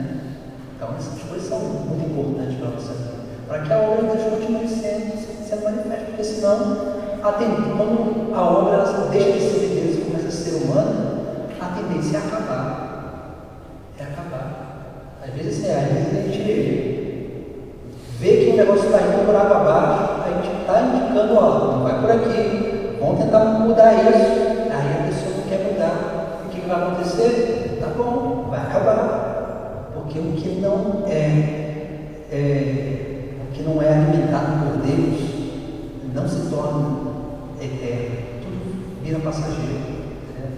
Tem lá a passagem da videira, né? Jesus disse assim: eu sou a videira verdadeira. Quem permanece em mim e eu permanecer nele, esse dará muito fruto. E ele vai dizer: eu sou a videira verdadeira, meu pai é o agricultor. Todo ramo que dá fruto, o pai dele poda, né? Poda para quê? Para dar mais fruto ainda. E aquele que não dá fruto, o que o pai faz? Corta e lança fora. Porque o galho que é tirado da videira, o que acontece com ele? Seca. Por quê? Porque ele não vai dar fruto de salvação. Ele vai secar e vai morrer. E assim são as obras de Deus. Quando a obra ela é deslocada, tirada da videira, do tronco, e deixa de se alimentar de Deus, ela vai secar, ela vai definhar, ela vai acabar. A gente não quer que isso aconteça, mas é uma certeza, acaba. Porque só o que torna as coisas eternas é a graça de Deus, porque só Deus é eterno. Se a gente quer que a obra, o movimento, ou a nossa paróquia, a nossa comunidade, se a gente quer que ela continue fervorosa, o que a gente precisa fazer? Deixar que o Espírito Santo conduza. A gente precisa o quê? Anunciar mais o Evangelho. A gente precisa o quê? Fazer com que essa obra não só atraia mais pessoas, mas a gente precisa o quê? Formar essas outras pessoas para darem continuidade. Porque a gente precisa entender que a gente vai passar e a obra precisa permanecer. Isso tem que ser uma certeza na nossa consciência. Nós não somos donos da obra. Não somos. Infelizmente, tem muita gente que quer construir a igreja, aí depois botar uma placa, fazer parte daquilo. Isso aqui vai acabar tudo. O que vai sobrar? O que vai sobrar são as nossas intenções diante de Deus. O que torna, falar hoje cedo, né? Para continuar a oração. O que torna, a gente pode fazer muitas boas obras, a gente pode ter frutos muito belos, né? Muito belos. Então você vai lá no hortifruti lá, pega uma maçã, pega outra coisa, é muito bonito, né? Aí quando você chega em casa, vai comer, aquele negócio não está prestando, né? A gente pode ter coisas muito bonitas, muito belas, mas o que torna saborosa as nossas obras? O que torna saborosas as nossas obras são as nossas intenções. Uma obra que não tem uma reta intenção não vai ser uma obra de salvação. Ela vai ser muito bonita aos olhos humanos, mas aos olhos de Deus não vai ter valor nenhum. E qual é a verdadeira intenção das nossas obras? A verdadeira intenção das nossas obras é o quê? Salvar almas. Essa deve ser a intenção da nossa obra, que é participar da missão de Cristo. Então isso é essencial para a nossa vida, que a gente possa crescer cada vez mais nessa experiência, né, de estar unidos, né, a Jesus Cristo. Perguntas? Já estou me adaptando demais.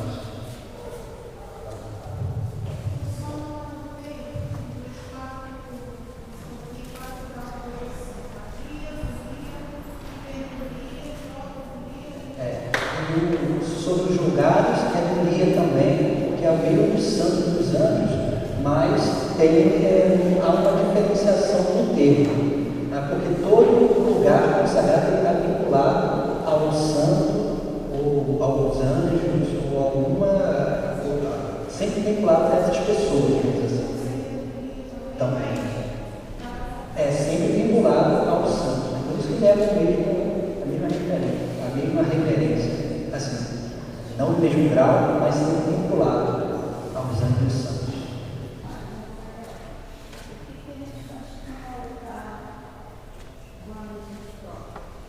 Como? Se ele é consagrado, a gente tem que quebrar ele todinho. Esfarelar ele todinho.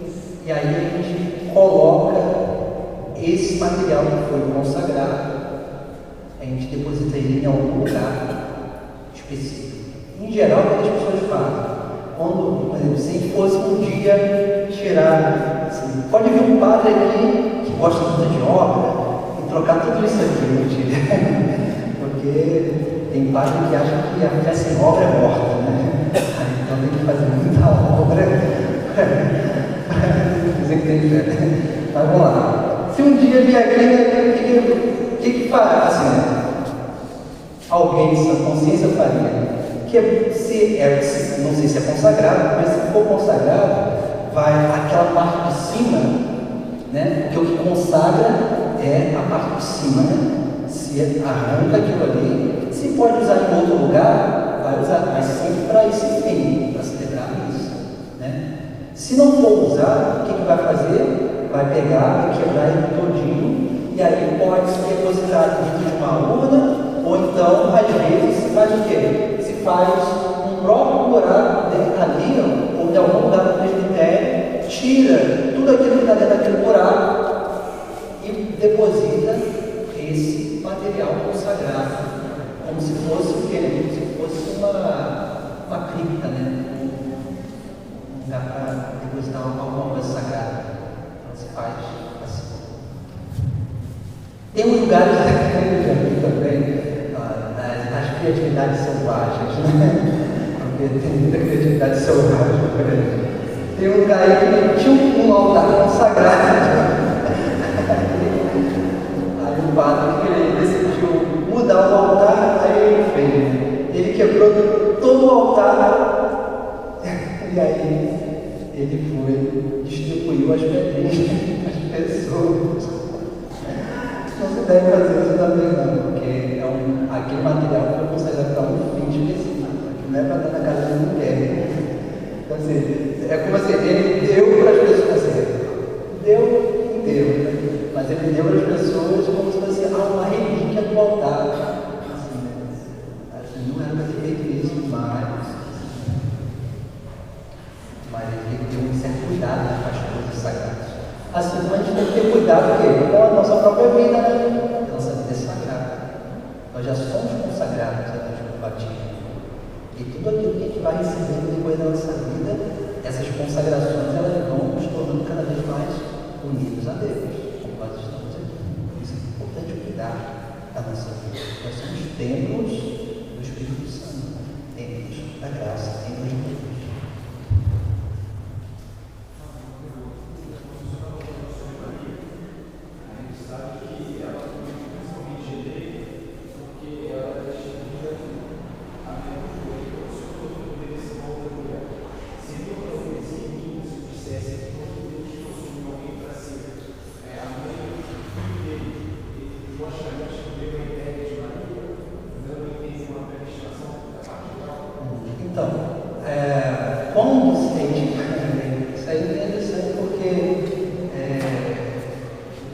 Existem alguns livros apócrifos que vão dizer que Maria era descendente de Davi, mas isso o evangelista Lucas ele já deixa um pouco de lado. Por quê? Porque antigamente existia um costume de se casar entre as tribos, existia um costume de, na época de um pouco antes de 100 anos antes de Jesus Cristo, já começou a se misturar as tribos também. Isso aconteceu por causa da divisão dos reinos e tudo. Então, o que acontece? Tradicionalmente, nós dizemos que Maria não era da estirpe de Davi. José era filho de Davi. Se a gente olhar na genealogia de São Mateus, pega lá na genealogia, o primeiro capítulo do Evangelho de São Mateus, você vai ver lá, ele vai começar de Abraão, e aí vai, Abraão gerou Isaac, até chegar aí no último lá, que gerou José, esposo de Maria. Então, a raiz davídica, né? Porque de Abraão chega a Davi, e de Davi a José. Então, assim, é São José que dá a descendência davídica a Jesus Cristo. Porque Maria, provavelmente, assim diz os historiadores, era da tribo de Arão, a tribo sacerdotal. Entendeu? Se lembra lá que Maria vai visitar quem? Isabel, né? Isabel era mulher de quem? Zacarias. Qual era o ofício dele? Sacerdote, né? Quando ele recebe lá, né, o anúncio do anjo Gabriel que João Batista vai nascer, né? Então ele estava no serviço sacerdotal. Então ele era da tribo de Levi, era da tribo de Arão. Então Maria, provavelmente, segundo os historiadores, era, por ser parente aqui, né, próximo, era da tribo de Arão, da tribo sacerdotal. E aí nós temos duas coisas muito importantes, que aí que se confirma mais ainda a profecia. Por quê? Porque Jesus é o quê? É rei e sumo sacerdote. A carta dos Hebreus vai falar isso. Jesus é rei, por isso que a gente, a última celebração do tempo comum, a gente recebe o quê? Jesus Cristo, rei do universo, né? Mas ele é sumo sacerdote. Então essas duas, José e Maria, dão a Jesus Cristo esses dois títulos. Entendeu? Esses dois títulos. É essencial e importante. Porque dentro desses dois títulos está o quê?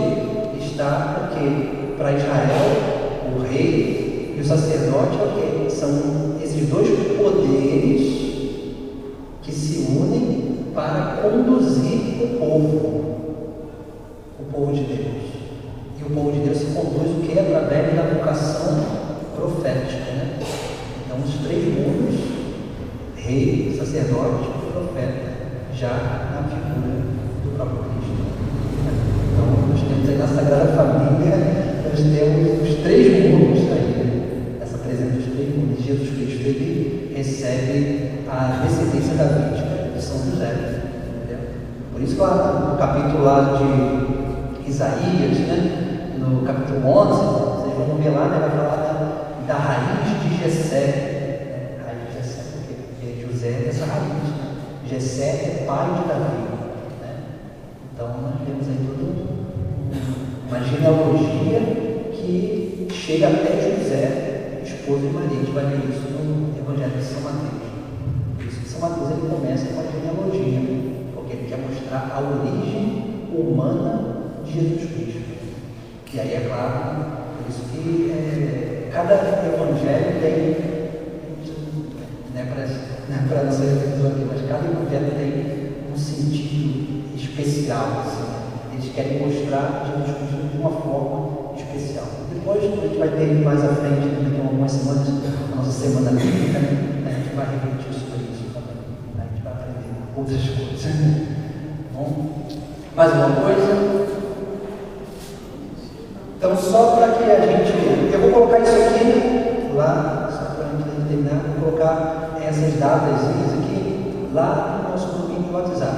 Quem não está no grupo do WhatsApp, depois quando acabar tudo aqui, fala que a gente vai ver para a gente colocar aqui de falta. Então, em setembro, nós estamos tendo o nosso primeiro encontro aqui. Nós vamos ter encontro também dia 8 e dia 15.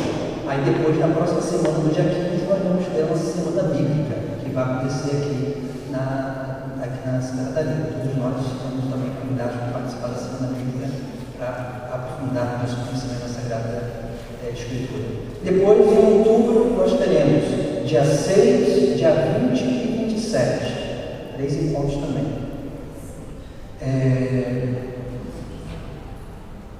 Em novembro, nós temos dia 3, dia 10, dia 17 e dia 24. Então, nós temos esses encontros. Então, todos são 2, 3, 4, 5, 6, 7, 8, 9, 10. Se por acaso, 24 de novembro.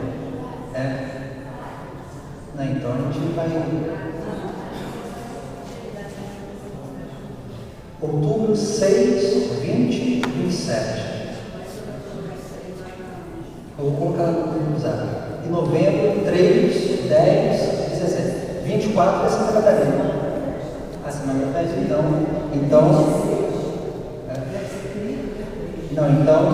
24 não vai ter. Já é previsto já. A gente sempre faz de 8 a 9 encontros. Então, 24 não vai ter. Então, em novembro vai ser 3, 10 e 17. Para fazer a consagração, isso a gente vai falar um pouquinho mais à frente, a gente faz uma preparação, né? São Luís, ele propõe fazer o quê? Aí a gente vai decidir lá no grupo patente, bonitinho, para ver essa data aí, né? Provavelmente, vamos ver se a gente não fizer no sábado de família nossa do Guadalupe, a gente vai ver direitinho, mas sempre a gente conta 33 dias, São Luís ele propõe isso, 33 dias de preparação da consagração, do dia que a gente vai fazer a consagração para trás. E aí a gente começa a fazer 12 dias preliminares, depois 3 semanas aí, né? Que tem aí uma preparação que a gente vai explicar mais à frente. Mas essa preparação vai começar, dependendo da data, ou vai começar no finalzinho de outubro ou no início de novembro. E aí, quando chegar mais próximo, a gente vai falando, porque a preparação que é como se fosse um retiro de 33 dias, que a gente vai ali ter as nossas práticas espirituais, para que a gente possa se preparar bem para fazer a consagração à Nossa Senhora. Tá? A gente possa também estar atento a isso. E, importante, semana que vem, nós vamos refletir sobre o primeiro capítulo. Então, eu coloquei já o tratado lá no grupo do Zap. Então, assim, nós vamos refletir sobre o primeiro capítulo do tratado.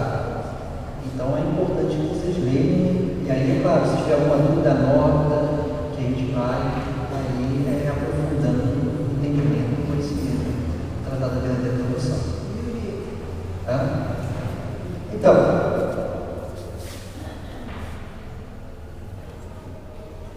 esse livro aqui, a quem quiser,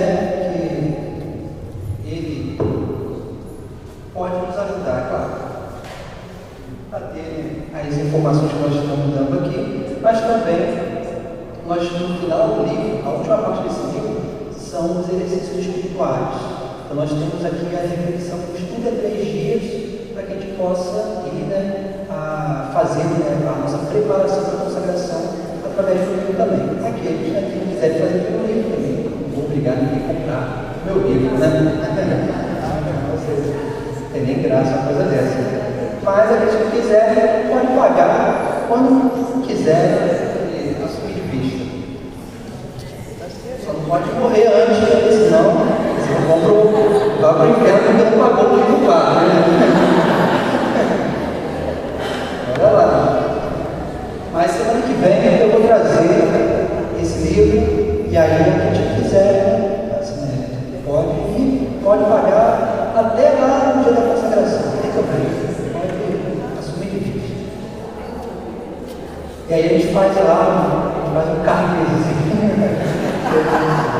Eu não vou cobrar ninguém, espero que a gente possa ver a nossa consciência aqui, para que eu tenha problema com isso. Mas o livro, assim, é um auxílio, né? Porque, assim, a gente está fazendo uma preparação para a consagração.